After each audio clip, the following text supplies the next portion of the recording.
तो पिछले वीडियोज में आपको 3 क्वांटम संख्याओं के बारे में बताया जा चुका था। आज आप जानेंगे चौथा क्वांटम नंबर, वह है स्पिन क्वांटम नंबर अर्थात चक्रण क्वांटम संख्या।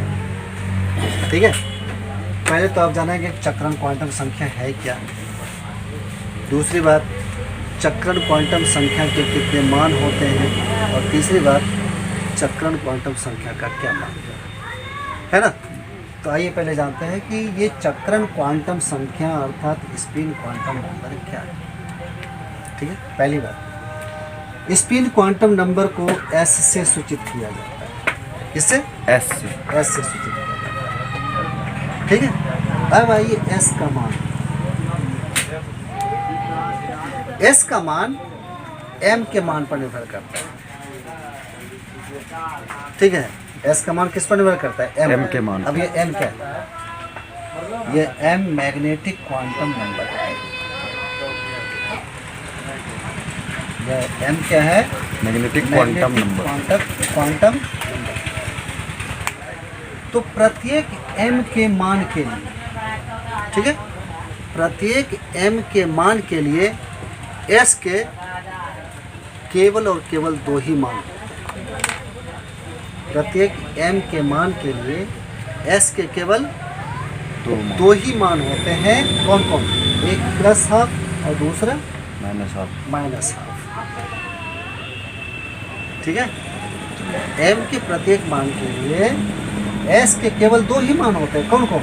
प्लस हाफ और माइनस हाफ। आपको ये बताया जाएगा कि ये प्लस हाफ और माइनस हाफ है क्या। अभी अब जस्ट मैं आगे बताऊंगा आपको कि ये प्लस हाफ या माइनस हाफ है क्या। पहले ये जानिए कि प्रत्येक m के लिए s के केवल 2 मान होते हैं, प्लस हाफ और माइनस हाफ। अब जैसे देख लीजिए, मान लिया जाए कि m का एक वैल्यू है 0, m का एक वैल्यू है 0, तो m के वैल्यू 0 के लिए s का मान क्या होगा? प्लस माइनस हाफ, अर्थात प्लस हाफ और माइनस हाफ। ठीक है, इसी प्रकार मान लिया जाए कि m का एक मान है +1 या m का एक मान है -1, तो m के +1 के लिए भी s के वही 2 मान होंगे। कौन? प्लस हाफ और माइनस हाफ। ठीक है, इसी प्रकार m के -1 के लिए, है ना, m के एक मान -1 के लिए भी s के वही 2 मान होंगे, प्लस हाफ और माइनस हाफ। ठीक है, अब ये था आपको s का मान, कोई दिक्कत? अब आइए आपको बताया जाएगा s के महत्व, सिग्निफिकेंस ऑफ s। अब देखिए s का प्रत्येक मान इलेक्ट्रॉन के अपने अक्ष पर चक्रण को सूचित करता है। s का प्रत्येक मान इलेक्ट्रॉन के अपने अक्ष पर चक्रण को सूचित करता है। आइए इसको हम बढ़िया से समझते हैं। ठीक है, तो ध्यान दीजिए, जैसे अब यहाँ देखिए इलेक्ट्रॉन का जो चक्रण अर्थात इलेक्ट्रॉन जो कक्षा में परिक्रमा करता है, ठीक है, इसमें भी 2 प्रकार की गतियाँ होती हैं।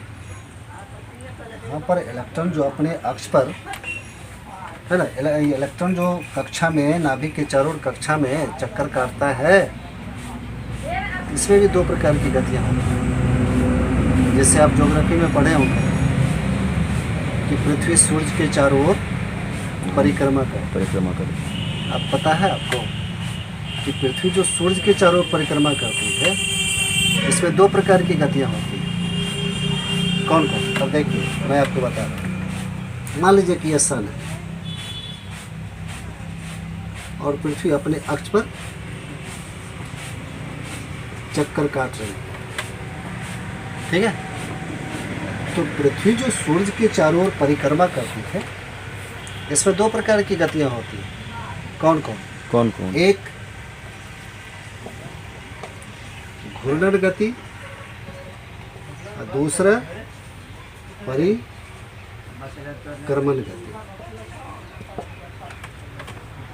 ठीक है, एक घूर्णन गति और दूसरा परिक्रमण गति। क्योंकि वह घूमती भी है और परिक्रमा भी करती है। घूर्णन गति किसे कहते हैं? वो घूर्णन गति किसे कहते हैं और परिक्रमण गति किसे कहते हैं? ध्यान दीजिए, परिक्रमण गति सूर्य के चारों ओर पृथ्वी जो चक्कर लगाती है, परिक्रमा करती है, इस गति को परिक्रमण गति कहा कहते जाता हैं। है। ठीक है, लेकिन परिक्रमा करने के साथ साथ पृथ्वी अपने अक्ष पर भी ऐसे लट्टू के भांति घूमती जाती है। जी।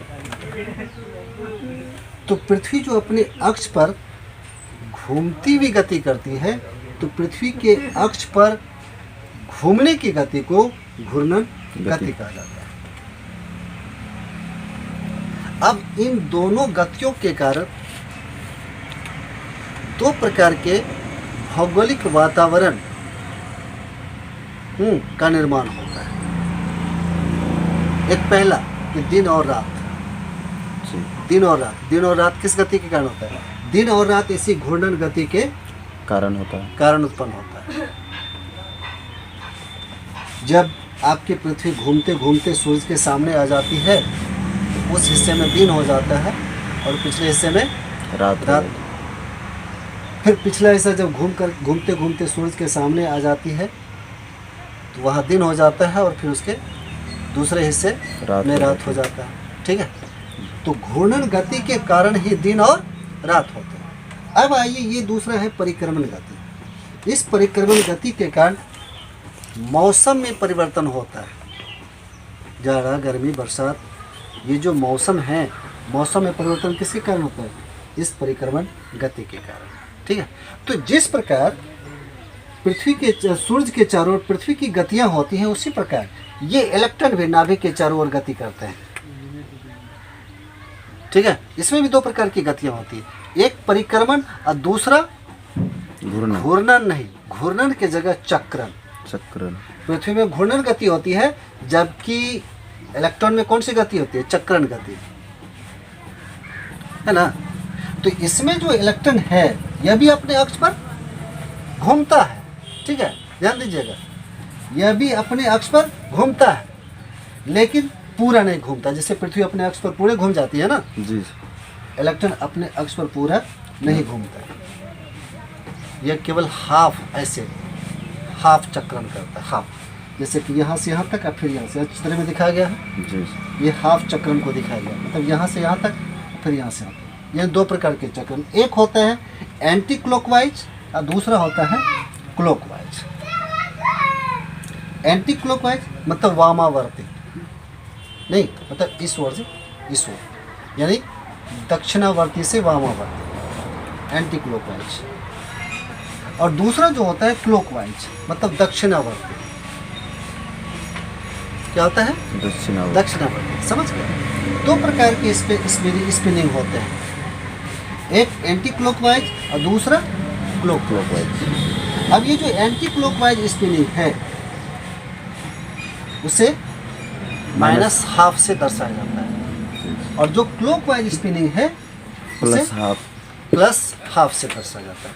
अब देखिए यहाँ इलेक्ट्रॉन का चक्रण। तो हमने कहा कि इलेक्ट्रॉन जो अपने अक्ष पर चक्कर काटता है, तो पूरा चक्कर नहीं काटता है,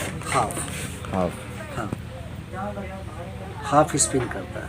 और यही कारण है इसको +½ और -½ से दर्शाया जाता है। तो जब इलेक्ट्रॉन दक्षिणावर्ती दिशा में चक्रण करता है, मतलब क्लॉकवाइज दिशा में चक्रण करता है, उसे +½ से दर्शाया जाता है। ठीक है, और इस प्रकार के इलेक्ट्रॉन को हम अल्फा इलेक्ट्रॉन कहते हैं। क्या कहते हैं? Alpha electron. ठीक है, और इस इलेक्ट्रॉन को, ठीक है, जो दक्षिणावर्ती चक्रण करता है, इस इलेक्ट्रॉन को ऐसे सांकेतिक रूप में, ध्यान दीजिए यहाँ पर, सांकेतिक रूप में, है ना, स्पिन अप द्वारा सूचित किया जाता है। इसका मतलब है जो इलेक्ट्रॉन अपने अक्ष पर चक्कर काट रहा है ना, क्लॉकवाइज, तो उसको इस प्रकार दर्शाया जाता है, स्पिन अप। स्पिन अप का मतलब हुआ इलेक्ट्रॉन का जो चक्रण हो रहा है वह कैसा हो रहा है? दक्षिणावर्ती, अर्थात क्लॉकवाइज। ठीक है, अब दूसरा चक्रण है ना, वह वामावर्ती, यानी एंटी क्लॉकवाइज। दूसरा जो चक्रण है वह क्या है, एंटी क्लॉकवाइज। दूसरा इलेक्ट्रॉन एंटी क्लॉकवाइज चक्रण करता है, ठीक, और इसे -12 से सूचित किया जाता है, ठीक है। और इस प्रकार के इलेक्ट्रॉन को बीटा इलेक्ट्रॉन कहा जाता है। और सांकेतिक रूप में एंटी क्लॉकवाइज स्पिन कर रहे इलेक्ट्रॉन को स्पिन डाउन द्वारा, यहाँ देखिए ये इसके द्वारा दर्शाया जाता है, स्पिन डाउन द्वारा। तो जब इलेक्ट्रॉन को स्पिन डाउन द्वारा दर्शाया जा रहा हो तो आप यह समझेंगे कि वह जो इलेक्ट्रॉन है वह एंटी क्लॉकवाइज स्पिन कर रहा है, ठीक है, समझ गए। तो इस प्रकार इलेक्ट्रॉन अपने अक्ष पर दो तरह से चक्कर काटता है ना। उसमें हाफ चक्रण होता है, एक दक्षिणावर्ती और दूसरा वामावर्ती। दक्षिणावर्ती अर्थात क्लॉकवाइज को +12 द्वारा सूचित किया था, इसको हम अल्फा इलेक्ट्रॉन भी कहते हैं। और दूसरा जो वामावर्ती चक्रण जिसमें होता है वामावर्ती चक्रण, उसको -12 से दिखा जाता है और उसको स्पिन डाउन द्वारा सूचित किया जाता है, ठीक है। ये था इलेक्ट्रॉन का चक्र। रुक दिए। अब देखिए यहाँ पर चूंकि प्रत्येक m के लिए s के कितने मान होते हैं, 2 +12 और -12, ठीक है। इसलिए प्रत्येक ऑर्बिटल में, चूंकि m का प्रत्येक मान क्या ऑर्बिटल को निरूपित करता है जी, m का प्रत्येक मान आपको बताया गया था कि m का प्रत्येक मान ऑर्बिटल को निरूपित करता है। अब जैसे मान लो कि m का मान, अगर m का मान 1 0, इसमें कितने ऑर्बिटल इसमें s, एक ऑर्बिटल s में, जिससे कि एक ऑर्बिटल, ठीक है। अगर m का मान 1 हो, 1 मान लिया कि 1 है, m का मान 1 है, तो ऑर्बिटल की संख्या 1 है। m के अगर 3 मान है, इसमें कितने ऑर्बिटल, 3 ऑर्बिटल। m के अगर मान 5 है तो उसके लिए कितने ऑर्बिटल, 5 ऑर्बिटल। तो m का प्रत्येक ऑर्बिटल m का प्रत्येक मान एक ऑर्बिटल को निरूपित करता है, ठीक है। तो चूंकि m के लिए s के 2 मान होते हैं, +12 और -12, इसलिए प्रत्येक ऑर्बिटल में अधिकतम कितने इलेक्ट्रॉन होंगे, 2। कितने होंगे, 2। और उन दोनों इलेक्ट्रॉनों का जो चक्रण होता है, जो स्पिन होता है, वो ऑपोजिट स्पिन होता है। इसे इस प्रकार दर्शाया जाता है, ठीक है। तो ये था आपको स्पिन क्वांटम जो बता दिया गया।